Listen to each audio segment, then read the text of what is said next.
As we continue this trip on, we are still in Bailey, just a little hop, skip, and a jump from lunch. It's a little historical park, but this land we stand on, plus across the river here, there's some hiking trails back in those woods that were donated by the McGraw family. And overall, it's pretty interesting. You got Caboose right here. You got an old schoolhouse from the 1800s. You got a pair of cabins from the area-ish, kind of, from the 1800s as well.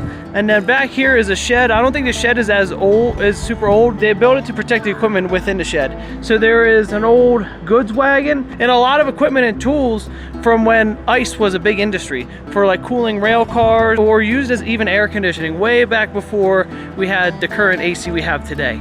And then if you look between the schoolhouse and this cabin here, that is actually another artifact from the ice lakes. Most of the ice during that era for Denver actually came out of this area here, just over near Fairplay. They've made a couple dams and a couple lakes in that valley. And once the ice got to exactly 2 feet thick, they would scrape it all away. They would score it with this thing right here, and they would start chopping it up into blocks and ship it on out. And during that time, this was huge, because this was what allowed refrigerator cars to transport veggies and meats all over the place to keep them cool while they had their ride. Because before that, veggies and meats and stuff, or mainly veggies, it would basically be more local. There wasn't that cool air in cars to keep the items fresh for longer periods of time. But to cap this little area off, that this town is called Bailey because one of the original settlers in this little valley here, their last name was Bailey, but they had sold their land to the McGraws, which eventually allowed this park to happen.